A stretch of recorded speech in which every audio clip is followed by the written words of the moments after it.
बिस्मिल्लाहिर्रहमानिर्रहीम। जी, हमारे पास जो कॉर्पोरेट रिपोर्टिंग का पेपर है ना, ये सबसे मुश्किल समझा जाता है, ऑडिट का पेपर और कॉर्पोरेट रिपोर्टिंग का पेपर। और मजे की बात है, ये दोनों इंटरकनेक्टेड भी है। इन दोनों में जो सबसे खास बात है उसमें है कंसिस्टेंसी। मतलब अगर आप अपने आप को कंसिस्टेंट रख पाओगे ना, तो ये दोनों पेपर आप लोगों के लिए आसान हो। और अगर आप इस दोनों पेपर्स में कंसिस्टेंट नहीं रह पाओगे तो समझो दोनों पेपर ही आप लोगों के लिए मुश्किल। इसमें टोटल जो चैप्टर हैं 14 है, जिसमें से तकरीबन 7+ चैप्टर जो है वो मैं पढ़ाऊंगा, और 7 माइनस मतलब प्लस माइनस से मुराद ये है कि कुछ चैप्टर के कुछ हिस्से हैं जो उन चैप्टर्स में भी मैं आपको पढ़ा दूँ। ठीक है, अब उसमें ओवरऑल पहले हम सिलेबस की डिस्कशन करते हैं। सिलेबस डिस्कस करने के बाद फिर देखते हैं कि मैंने आपको कौन से टॉपिक पढ़ाने हैं और फरहान साहब ने कौन से पढ़ाने हैं।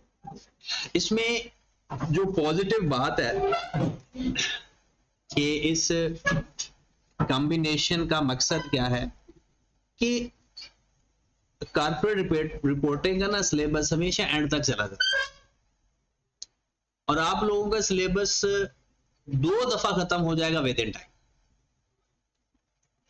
पहली दफा तो हम पढ़ेंगे ना थ्रू आउट, और आपने ये नहीं सोचना, क्योंकि पहले होता था कि आपके मिनिमम 2 पेपर पास हों तो आप नेक्स्ट पेपर पढ़ सकते हो। अब ऐसा है ही नहीं, अब आपकी ग्रुप रिस्ट्रिक्शन खत्म हो गई। तो आप कोशिश करेंगे ये पेपर आप इस तरह से पढ़ें कि आपने ये पेपर देना है, ताकि आपके दिमाग में शुरू से ये ऐसा हो कि आप लोगों को ये दिमाग में आई ना कि चलो रिजल्ट तक देखते हैं, फिर रिजल्ट आएगा फिर देखेंगे कि FAR2 रखना है या नहीं रखना। अब ऐसा दिमाग में सोचना छोड़ दें, कुछ भी हो जाए ऐसा सोचे कि ये पेपर आपने देना ही देना। फिर इसका ये आपको फायदा हो जाएगा कि आप पढ़ते हुए थोड़े सीरियस एटीट्यूड के साथ पढ़ो। अब इसके अंदर टोटल 14 चैप्टर्स में जो सबसे पहले सेक्शन ए है, उस सेक्शन में आपको 20 to 30 मार्क्स मिले। Minimum 20 marks, maximum 30 marks. अब ये इनमें 4 चैप्टर है। पहला चैप्टर है रेगुलेटरी फ्रेमवर्क ऑफ अकाउंटिंग। ये है क्या? ये सिंपल आपका जिस तरह कॉन्सेप्चुअल फ्रेमवर्क नहीं होता था FAR1 के अंदर, ये यहां पर है। ये एक तरह के डिस्क्लोजर्स होते हैं फाइनल अकाउंट के, और इसमें से मैक्सिमम 8 नंबर का पेपर आ सकता है, इससे ज्यादा नहीं आता। फिर उसके बाद आपके पास कंसोलिडेशन और एसोसिएट, ये दोनों मिलके सवाल बनाकर आता है, अलग बहुत कम आता है। ये नाम के 2 अलग अलग चैप्टर्स हैं, काम इनका एक ही है ऑलमोस्ट, और इसमें से ऑलमोस्ट हमेशा ही सवाल आता है, और इसमें से 20 नंबर 15 नंबर 18 नंबर का सवाल आता है। दूसरे लफ्जों में कंसोलिडेशन का अगर मैं कुछ सादा सी बात बताऊं तो कंसोलिडेशन का मतलब सिंपल यही है कि 2 कंपनियों के अकाउंट्स इकट्ठे करके बनाना। मतलब स्टेटमेंट ऑफ फाइनेंशियल पोजीशन है ना, तो दोनों कंपनियों की मिला देना, उसके PP आपस में ऐड कर देना, उसकी इन्वेंट्री आपस में ऐड कर देना, उसके दरमियान में जो ओवरलैपिंग होगी उसको रिमूव कर देना। अब ओवरलैपिंग से क्या मुराद है? मिसाल के तौर पर एक ही कंपनी है और उसकी एक ब्रांच है किसी और जगह पे। अभी मैं लफ्ज ब्रांच इसलिए इस्तेमाल कर रहा हूं क्योंकि आपको पेरेंट होल्डिंग कंपनी का भी वो बातें कम पता है। अब एक हेड ऑफिस ने या पेरेंट कंपनी ने अपनी दूसरी जगह पर एक स्टॉक रख दिया कि आपने ये बेचना है। अब वो स्टॉक दोनों का तो एक ही स्टॉक है ना, ऐसा तो नहीं हो सकता ना कि वो स्टॉक ये भी अपना लिख ले और वो स्टॉक वो भी लिख ले। इसे बोलते हैं इंटर कंपनी ट्रांजैक्शन। ऐसी ट्रांजैक्शन को वो रिमूव कर देता है। मतलब करना यह है कि आपके पास इनकम स्टेटमेंट बनानी होगी तो दोनों कंपनीज को इकट्ठी, और अगर फाइनेंशियल पोजीशन बनानी होगी तो दोनों कंपनीज की इकट्ठी। फिर उसके बाद IAS 33, पहले ये FAR1 में होता था। शायद आप में से किसी ने अगर कोई छोटी मोटी क्लासेस ली होंगी IAS 33 की, तो ये उसमें उधर ही था, लेकिन अब उन्होंने FAR2 में ऐड कर दिया है, और जो कि हमने शुरू भी यहां से ही करना है।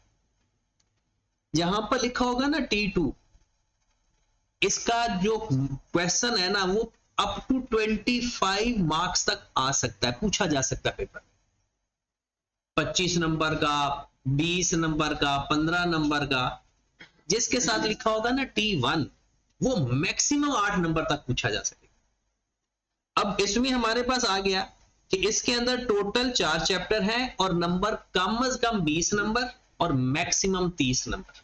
और अगर आप ये कहीं पूछे कि सर आई कैप का क्या प्लान होगा कि वो 20 नंबर देगा या 30 नंबर देगा, तो वो 25 से ऊपर जाएगा इस सेक्शन। तो 4 चैप्टर हैं, मिनिमम 2 सवाल इसमें से कंफर्म आने ही आने। फिर उसके बाद सबसे लेंथी मुश्किल उसने सेक्शन बी बना दी। सेक्शन बी में क्या आता है कि सबसे पहले एक IFRS 15 जो कि तकरीबन आप लोग एंड पे जाकर पढ़ोगे, आखिरी टॉपिक होगा आपका। फिर इनकम टैक्स, IAS 38 जिसको आप छोड़ के आए थे फिर वापस आपके पास ही आ गया, मतलब IAS 38 अब FR 1 से निकल के वापस FR 2 में आ गए। तो हम भी फिर ऐसा ही करेंगे कि IAS 33 के बाद इसको ये रिवाइज कर लेंगे, हमारे लिए तो एक तरीका रिवीजन ही होगी ना इसकी, तो इसको रिवाइज कर लेंगे। और ये तीनों T2 में आ रहे, मतलब इनका बड़ा सवाल पेपर में आ सकता है। और लास्ट टाइम इनकम टैक्स का बड़ा सवाल आया था और IFRS 15 का छोटा सवाल आया था, 9 नंबर का IFRS 15 का आया था और इनकम टैक्स का बड़ा सवाल आया था। और उसके बाद ये नीचे T1 के एक चैप्टर लिखे हुए एथिक्स जिसे आप कहते हो, और दूसरा है सस्टेनेबिलिटी।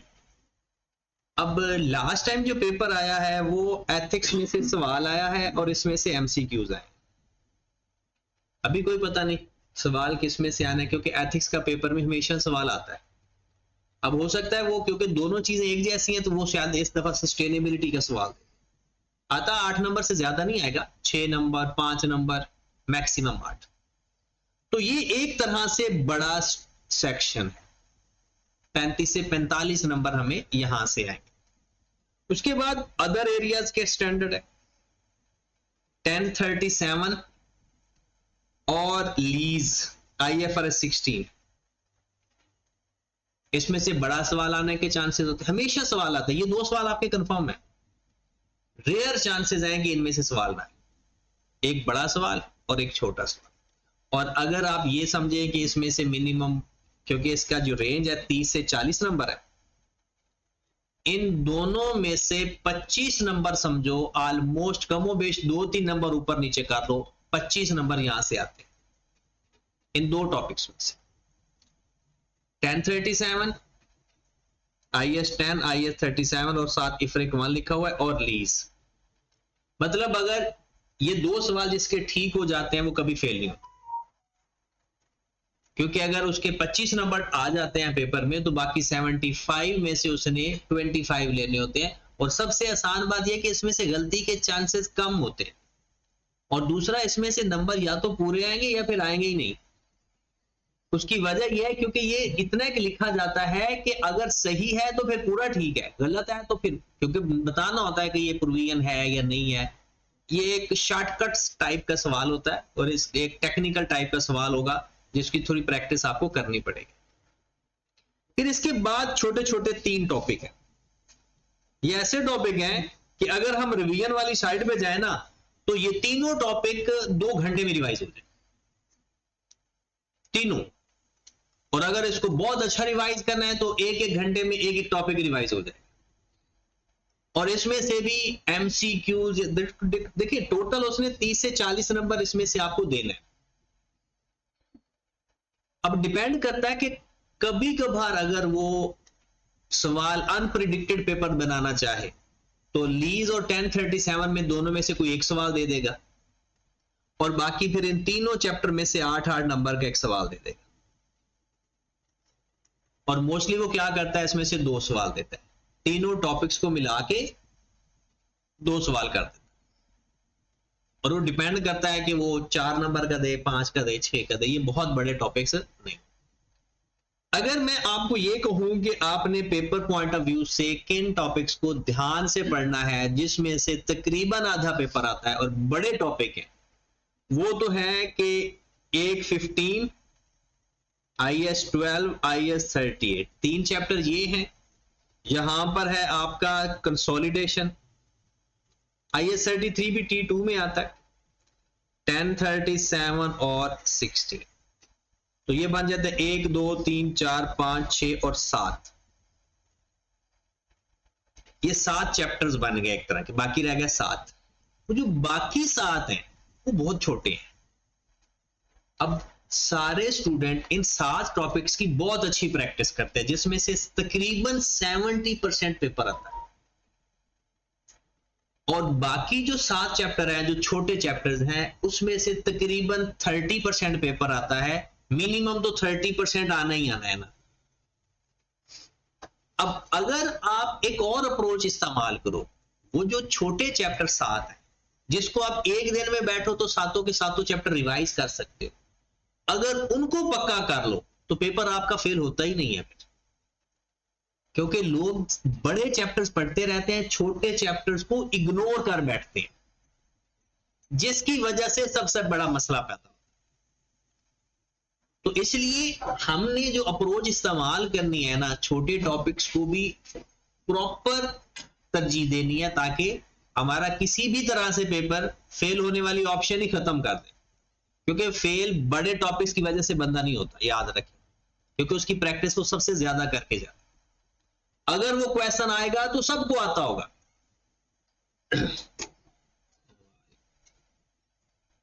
अगर वो टॉपिक नहीं आएगा तो फिर वो किसी को भी नहीं आता होगा जी। लेकिन ये छोटे टॉपिक्स है ना, ये आप सबके हो जाएंगे, इसमें ज्यादा परेशानी नहीं होगी, ये आपके कवर हो जाएंगे।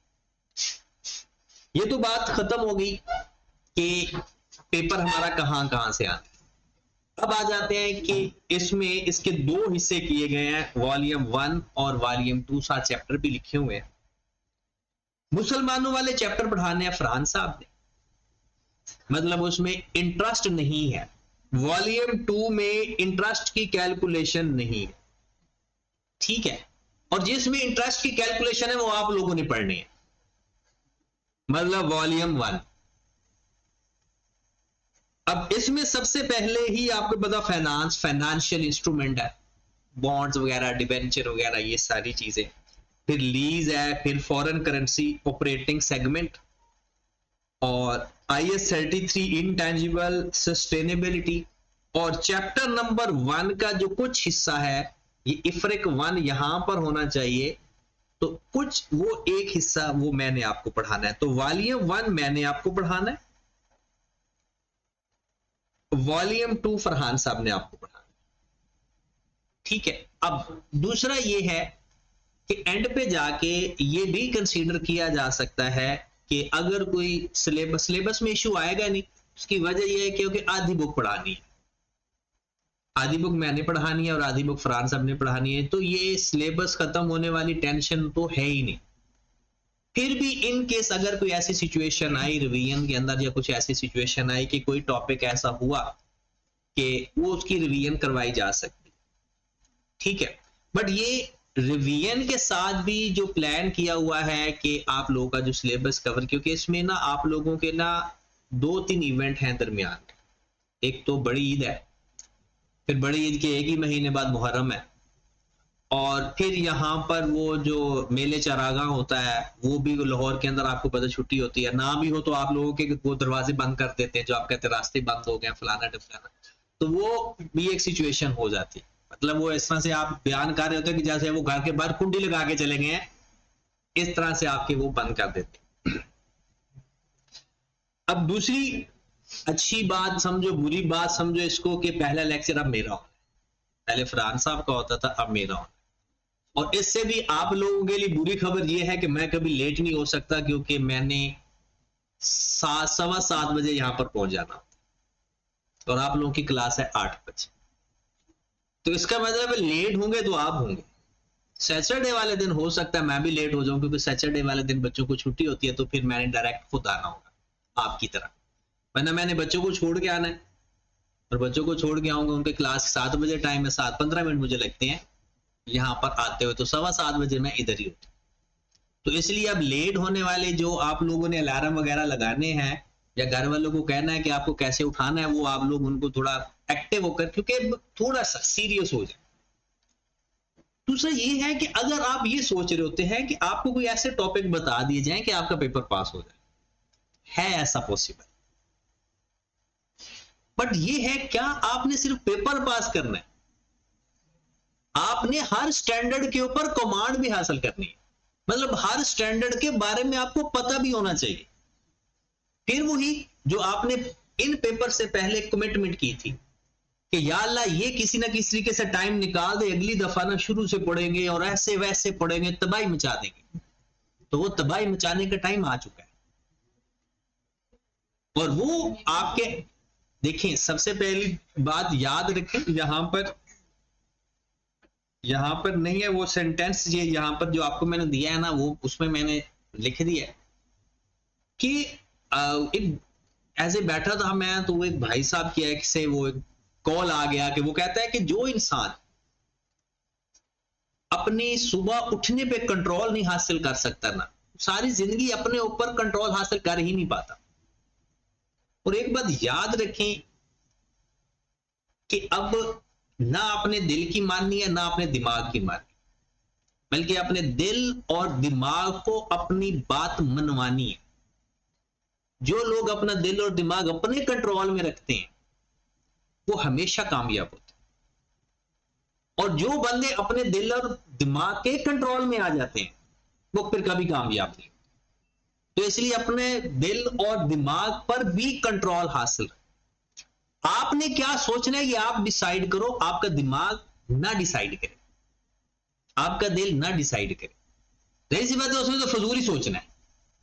जितना आपका दिमाग खराब है या जितना दिल दागदार हो चुका है, वो तो समझो कि कुछ सही चीजें तो दिमाग में नहीं आ सकती, ना ही आपका दिल कोई सही काम कर सकता है। तो इसलिए बेहतर है अपना कंट्रोल, अपनी कमांड उसके ऊपर ले।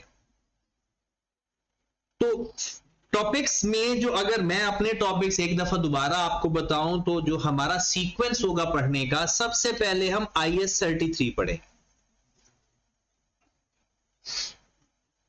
आसान सा टॉपिक है और है भी T2 में आता है, इस दफा भी पेपर में आया है, हो सकता दोबारा भी आए, ठीक है।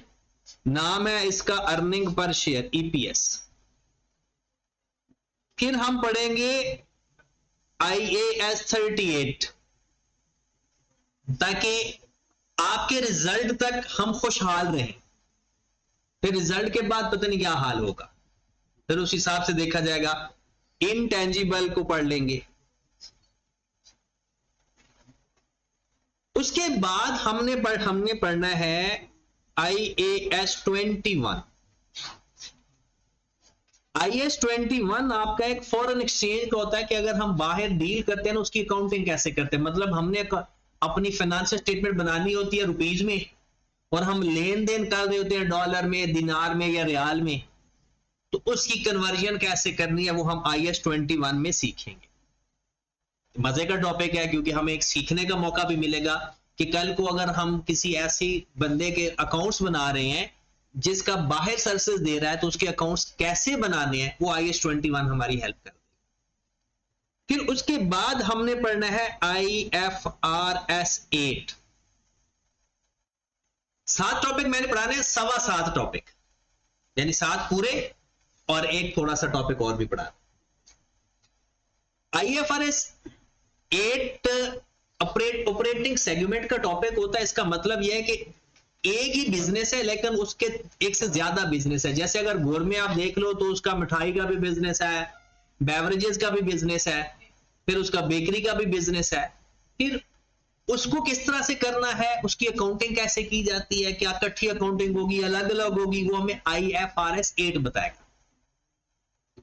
उसके बाद एक हम स्टैंडर्ड पढ़ेंगे IFRS 9।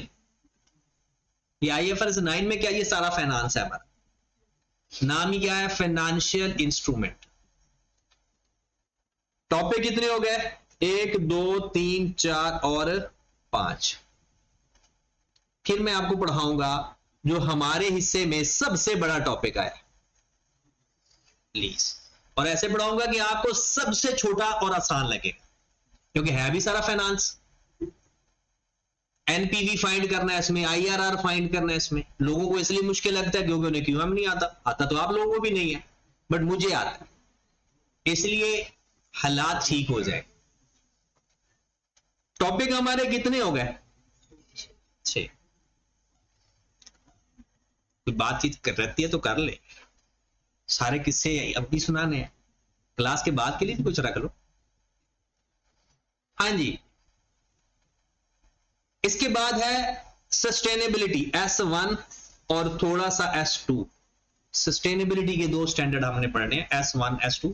ये इतने खतरनाक है, समझ नहीं लग रहे लोगों को, क्योंकि 2026 जून के अंदर पहली रिपोर्ट बननी है सस्टेनेबिलिटी से। मतलब सस्टेनेबिलिटी रिपोर्टिंग पहली दफा पाकिस्तान के अंदर, बल्कि पूरी दुनिया के अंदर जो रिक्वायर्ड है वो जून 2026 है। मतलब 1/7/2025 से स्टार्ट हुआ है ये काम, जो रिक्वायर्ड है, एप्लीकेबल है, और जून के अंदर। तो इसका मतलब अभी सारे जो पढ़ने वाले हैं, पढ़ाने वाले हैं, जो प्रैक्टिकल काम में नहीं है अभी, वो हवाई तीर चला रहे हैं।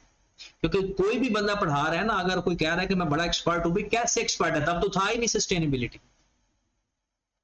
हाँ, मैं कह सकता हूं कि मैं एक्सपर्ट हूं, उसकी वजह यह क्योंकि मैं पढ़ा चुका हूं एक दफा एमएफए के अंदर और एक दफा FR2 के अंदर। उसकी वजह यह है कि ये है क्या पता चल चुका है, बट इसकी अभी भी एप्लीकेबल कैसे होना है, रिपोर्टिंग के अंदर इसका सवाल कैसे आना है, वो हम अभी गेस कर सकते हैं।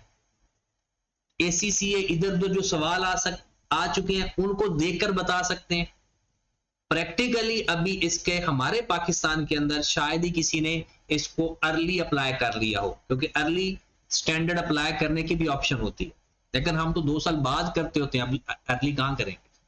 मतलब हमारे पाकिस्तान में जब कोई स्टैंडर्ड आता है तो हम SCCP को एप्लीकेशन देते रहते हैं कि थोड़ा सा हमें टाइम और दें, हमें थोड़ा सा सीखना है इसका। तो इसलिए तो अभी जून के अंदर पहली रिपोर्ट जानी है इसकी, तो चीजें सामने आएंगी, इसकी फॉर्मेटिंग ठीक होगी, सारा कुछ ठीक होगा। बट ये हमारे सिलेबस में T1 का है, छोटा सा स्टैंडर्ड है, वो आसानी से समझ लग जाए। समझ ही नहीं लगता, आसान इतना है, पता नहीं चलता याद क्या करना है, एक जैसा सारा है, बस ये वो जो पेपर में आता है तो हो जाता है। उसके बाद ये टॉपिक ऑफिशियली मेरे हिस्से में, और अगर हम चाहें, यानी अगर हमें कोई मजबूरी हो, कोई जंग करीब हो या ऐसा वैसा हो, तो हम ये सारे टॉपिक 1 महीने में भी खत्म कर सकते। ये इतने बड़े टॉपिक नहीं, हम इसको आराम से लेकर चलेंगे ताकि आपको तसल्ली भी रहे, समझ भी आए, मजा भी आए। मजा तो तब आएगा ना अगर आप रेगुलर आओगे टाइम पर। और दूसरा एक मैंने जो उधार लिया हुआ टॉपिक है वो है IFRIC 1, क्योंकि ये IS 16 से रिलेटेड है, IS 16 का आगे सब स्टैंडर्ड है, तो इसलिए ये भी मैं, क्योंकि IS 16 मैंने आपको R1 में पढ़ाया, तो इसलिए आगे भी फिर मैं ये आपको पढ़ा दूंगा, वही उसी तरह से काम चला लेंगे। और फिर IS 38 भी मैंने पढ़ाया, उसकी वजह से ये। उसके बाद एक है प्रीवियस, जो बड़ा स्टैंडर्ड है ना, IFRS 15। इसके बारे में ये है कि टाइम और आप लोगों की कंसेंट, इन केस अगर आपको लगा ऐसा होगा नहीं, ना ही अभी पहले हुआ है अभी, कि अगर इन केस आपको लगा कि, क्योंकि इसमें भी ज्यादा फाइनेंस की टर्म्स इस्तेमाल होती हैं, तो इसलिए कि अगर तो ऐसा कोई इशू आया तो इसको भी हम एंड पे जाकर देख लेंगे। बट जो भी होगा ये हमारा सिलेबस 2 दफा पढ़ा जाए।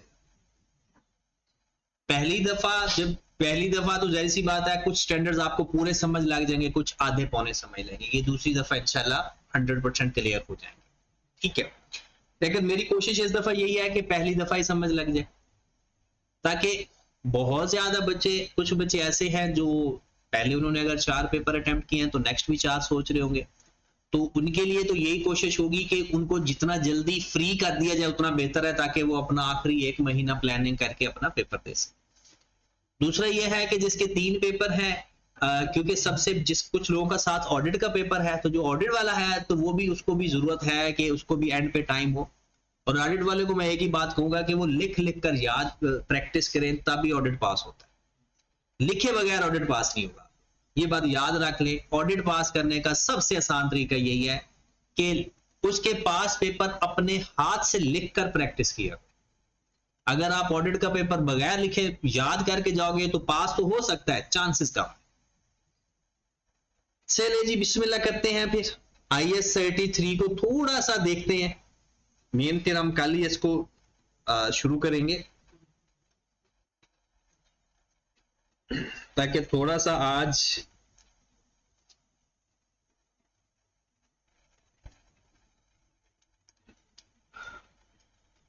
IAS 33 नाम है इसका earning per share, earning per share, but इसकी अम्मी इसको बुलाती है EPS प्यार से, अर्निंग पर शेयर, और बोला क्या जाता है EPS। कितने लोग हैं आप में से किसी जिसने पढ़ा हुआ है?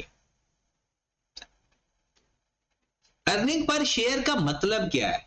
बहुत आसान सा मतलब है, अर्निंग मतलब कमाई बिजनेस की, पर शेयर एक शेयर की।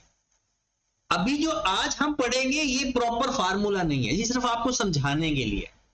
अगर मैं लिखूं ना EPS का फार्मूला सीधा सीधा, तो सीधा सीधा फार्मूला बनेगा earning divided by number of shares, earning divided by number of shares. ठीक होगी बात? और अगर हम इसको बोले अर्निंग पर शेयर को, तो क्या कोई प्रॉब्लम आ रही है कि earning per share earning divide by number of share, एक शेयर की अर्निंग आ जाए? अब हम बात करते हैं स्टैंडर्ड के अंदर जो फार्मूला लिखा हुआ है। स्टैंडर्ड के अंदर EPS को दो हिस्सों में डिवाइड किया हुआ, एक को वो कहता है basic EPS,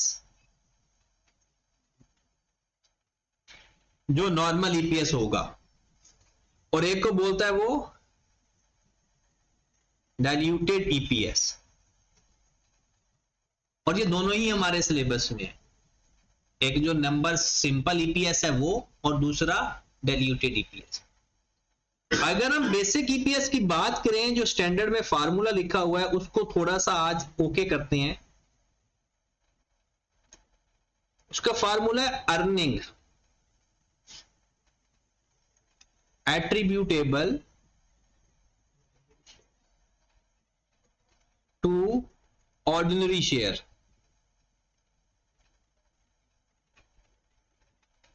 earning attributable to ordinary share divided by weighted average number of share, weighted average number of ordinary share,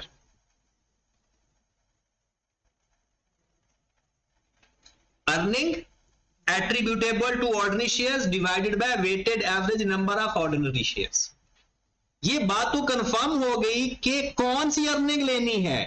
अब आ जाए जरा थोड़ा सा प्रैक्टिकली, और ये साथ साथ मैंने आप लोगों से क्रॉस क्वेश्चनिंग करनी है, इसलिए मेंटली तौर पर जाग जाएं, नींद वगैरह जो भी आ रही है बस 5 मिनट के लिए आगे पीछे कर दें।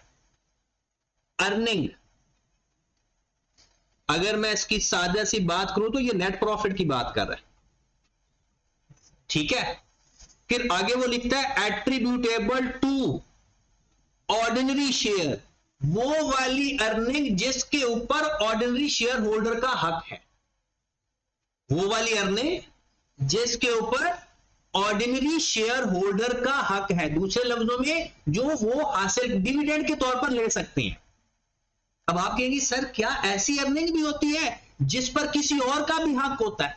बिल्कुल होता है। मिसाल के तौर पर जो पहले तो एक्सपेंस माइनस करते हैं, आपको पता है सेल पहला हमारा बड़ा रेवेन्यू होता है, सेल में से सबसे पहले हक किसका होता है? जो हमारे खर्चे हुए हैं वो माइनस करते हैं, बाकी आ जाता है हमारा नेट प्रॉफिट। अब नेट प्रॉफिट के अंदर भी क्या किसी और का भी हक है? तो वो भी है प्रेफरेंस शेयर होल्डर का। किसका हक है? प्रेफरेंस शेयर होल्डर का। क्या वो जो लेंडर वगैरह होते हैं उनका भी हक है? वो पहले माइनस हो चुका है, क्योंकि फाइनेंस कॉस्ट नेट प्रॉफिट से पहले माइनस हो चुकी होती। तो अर्निंग, किस अर्निंग की बात हो रही है हम उसको डिस्कस करने लगे। एक तो अर्निंग कौन सी जिसके ऊपर ऑर्डिनरी शेयर होल्डर का हक है, और वो कौन सी अर्निंग होगी अभी बात कर लेते हैं। डिवाइडेड बाय सारे शेयर्स या ordinary shares, weighted average number of ordinary shares. ये चलो नंबर ऑफ शेयर का तो मतलब बात पता चल रहा है, ये लफ्ज जो वेटेड एवरेज लिखा हुआ है ये फिर एक परेशानी वाली बात हो। वेटेड एवरेज का मतलब ये होता है कि अगर एक बंदे ने साल पहले के उसके पास नंबर ऑफ शेयर्स हैं, एक बंदे ने 4 महीने पहले शेयर खरीदे हैं, एक बंदे ने 2 महीने पहले शेयर खरीदे हैं, तो उसका जो हमने इफेक्ट लेना है उसको क्या बोलेंगे, weighted average number of share. बिल्कुल ऐसे ही जैसे डेप्रिसिएशन नहीं लेते थे, ब्रॉड ऑन की डेप्रिसिएशन के साथ टाइम फैक्टर नहीं लगाते थे, फिर एडिशन डिस्पोजल के साथ टाइम फैक्टर लगाते थे, क्यों भला, क्योंकि उसका टाइम चेंज था। तो इसमें वेटेड एवरेज का मतलब यही है कि जिस शेयर होल्डर ने जितने टाइम तक शेयर अपने पास रखे उसका टाइम वैसे करना है। तो सबसे पहले फिर अर्निंग की बात कर लें। अर्निंग से पहले आपको थोड़ा सा शेयर्स के बारे में एक ओवरव्यू दे दें। पता आप लोगों को है, इक्विटी में हमने पढ़ा हुआ है। शेयर्स होते हैं 2 टाइप के, एक होते हैं ऑर्डिनरी शेयर्स,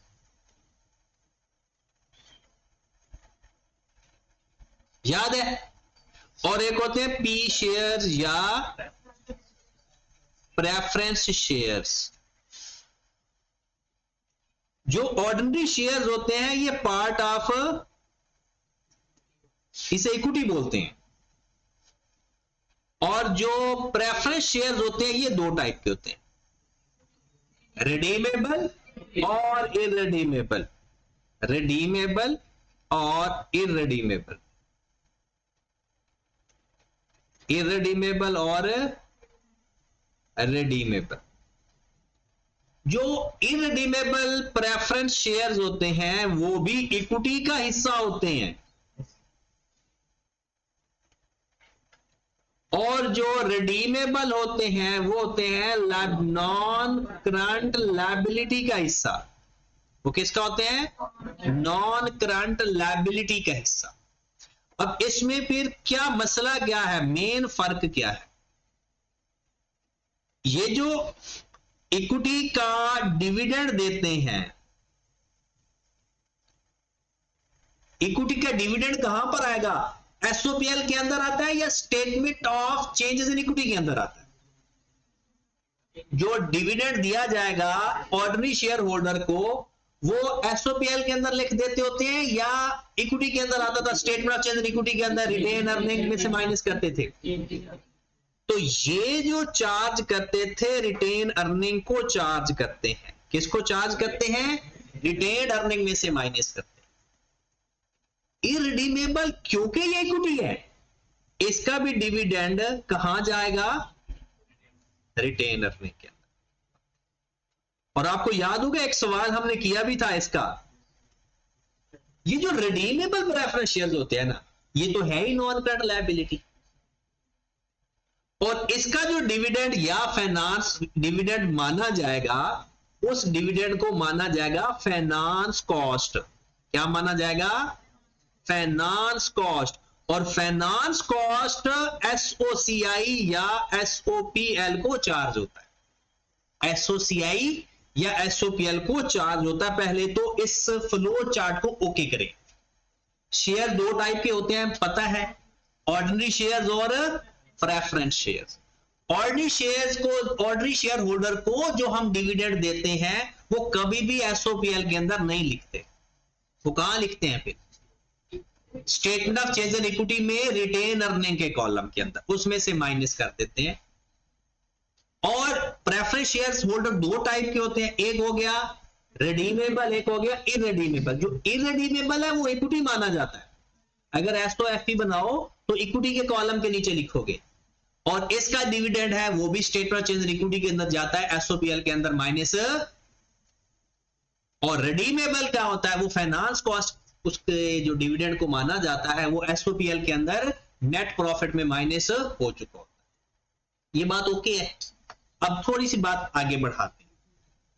आप मुझे बताओ, आपको स्टेटमेंट ऑफ कंप्रीहेंसिव इनकम या बनानी आती है?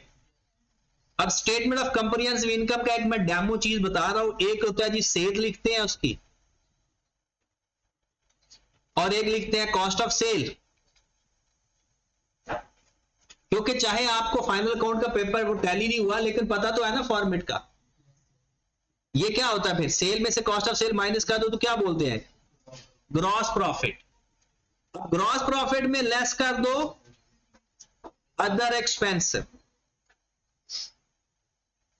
या operating expense, OP operating expense ही कह दो। हमारे पास आ जाता था ऑपरेटिंग प्रॉफिट, इसमें से माइनस कर दो फाइनेंस कॉस्ट, ऐड कर दो अदर इनकम,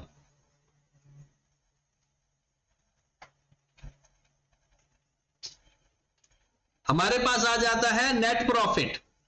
क्या जाता है, नेट प्रॉफिट। क्या आपकी स्टेटमेंट ऑफ कंप्रीहेंसिव इनकम यहां खत्म हो जाती है या कुछ और भी है उमर? ओसीआई भी है इसका हिस्सा, इसका हिस्सा ओसीआई भी है, जिसे हम रीवैल्यूएशन सरप्लस या ओसीआई के अंदर अभी भी कुछ नई चीजें भी अब आएंगी।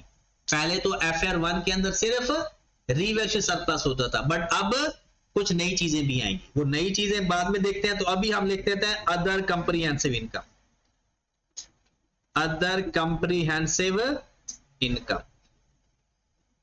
इसको हम बोलते हैं नेट कंप्रीहेंसिव इनकम। जो आंसर आएगा उसे क्या बोलेंगे, net comprehensive income, net comprehensive income. अब जरा ध्यान से बात सुनिए, ईपीएस के लिए आपकी कौन सी अर्निंग यहां से आएगी, नेट प्रॉफिट से। ये चीज यहां पर लेनी है। पहली बात तो अर्निंग ये वाली पिक करनी है, उसके अंदर रीवैल्यूएशन सरप्लस एडजस्ट नहीं होना चाहिए, इसे हम बोलते हैं अनरियलाइज्ड प्रॉफिट। रीवैल्यूएशन सरप्लस जब और चीजें भी आएंगी, मतलब जो चीजें ओसीआई के अंदर है ना, वो आप डिविडेंड के तौर पर डिस्ट्रीब्यूट नहीं कर सकते। तो इसका मतलब ये है कि पहला तो ये एक हम लगा देते हैं, पेपर में एक दफा उसने ये काम कर दिया था, कहता है मेरे पास नेट प्रॉफिट है 15 रुपए, मेरा सरप्लस है 5 रुपए और मेरी टोटल कंप्रीहेंसिव इनकम है 20 रुपए। अब हमें चाहिए थी earning attributable to ordinary share holder. तो बताओ फिर कौन सी वैल्यू लेते, 15, 5 या 20? 15। मतलब आपने अगर क्वेश्चन के अंदर कभी वो ऐसे हालात दे दे, revaluation surplus net comprehensive income दे दे और रीवैल्यूएशन सरप्लस दे दे, तो हमने कौन सी इनकम लिया करनी हमेशा, ये बात पक्की करो। डन है।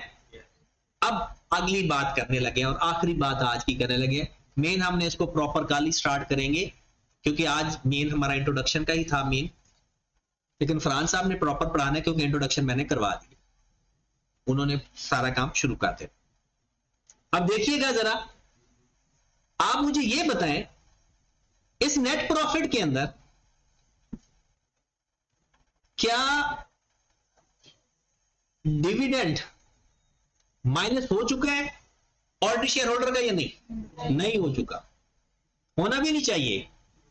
ये जो नेट प्रॉफिट आया है ना, ये वाला, इसके वो हकदार है। कौन हकदार है? Ordinary share holder. अब क्या इसमें से इररिडीमेबल प्रेफरेंस शेयर होल्डर का डिविडेंड भी माइनस हो चुका है या नहीं?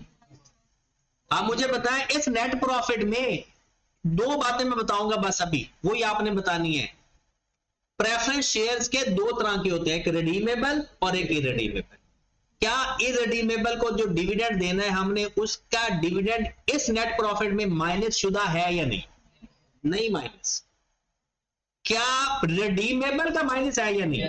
वो माइनस है। क्यों? क्योंकि उसका डिविडेंड होती है फाइनेंस कॉस्ट, और फाइनेंस कॉस्ट यहां पर माइनस। तो एक बात बस खत्म होगी बात, जब भी आपने अर्निंग लेनी है ना, सबसे पहले अगर उसके अंदर एरर है तो उसको रेक्टिफाई करना है, पहला स्टेप। अगर उसके अंदर इररिडीमेबल प्रेफरेंस शेयर होल्डर का डिविडेंड बताया हुआ है तो वो भी माइनस करना है।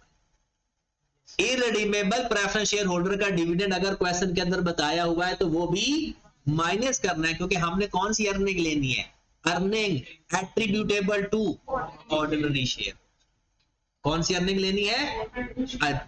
मैंने जब ऊपर लिखा फार्मूले में, सिर्फ ऊपर वाली बात अभी हम बात करेंगे और कल इसको कंप्लीट करेंगे। Earning attributable to ordinary shares, इसका मतलब है जो आपने नेट प्रॉफिट लेना है उसके अंदर अगर प्रेफरेंस शेयर होल्डर का डिविडेंड मौजूद है निकाल दें बस, और अगर वो एरर है तो एरर भी खत्म कर दें, रेक्टिफाइंग प्रॉफिट लेना है। अब अगली बात, रिडीमेबल प्रेफरेंस शेयर होल्डर का डिविडेंड भी इसमें से माइनस करेंगे या नहीं? हो के आया है। अगर कभी वो आपका नॉलेज टेस्ट करने के लिए ये कह दे कि मैंने नेट प्रॉफिट लिया है, रिडीमेबल प्रेफरेंस शेयर होल्डर का डिविडेंड माइनस करना भूल गया हूं, फिर करेंगे।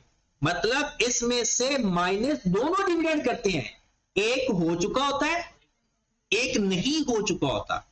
तो फिर जो हो चुका है ओके, रिडीमेबल प्रेफरेंस शेयर्स का डिविडेंड फाइनेंस कॉस्ट के नाम से माइनस हो चुका होता है, फिर हम वो माइनस नहीं करते। बट अगर वो हमारा नॉलेज टेस्ट करने के लिए ऐसी बात कह दे कि भाई वो मैंने एक वो शेयर खरीदे थे, उसकी इनकम स्टेटमेंट बनाई, तो रिडीमेबल प्रेफरेंस शेयर होल्डर का डिविडेंड लिखना ही भूल गया, तो फिर हम वो भी माइनस कर देंगे। ये वो आपकी कॉमन सेंस टेस्ट कर सकता है। तो आज हमने सिर्फ ये सीखा शेयर्स कितने टाइप के होते हैं, ऑर्डिनरी शेयर्स, प्रेफरेंस शेयर्स। फिर प्रेफरेंस शेयर दो टाइप के होते हैं, रिडीमेबल, इररिडीमेबल, बस इतना ही। कल से हमने इसको प्रॉपर ईपीएस स्टार्ट करेंगे और आगे उसके फर्दर क्वेश्चन भी साथ साथ ही करेंगे, ठीक है। आप जो बुक्स है वो अभी आपने वो लेनी है तो ले लें, वॉल्यूम 1 और वॉल्यूम 2 अलग अलग ही है, वो अलग अलग ही आपने कॉपी करवा लेनी है। 1-2 दिन के बाद वैसे भी वो आईक्या भी अपलोड कर देगा, लेकिन हमने उसको अरेंज कर लिया है क्योंकि वही टॉपिक उसने FR 1 का एज इट इज FR 2 में ऐड किया, कोई चेंज नहीं की।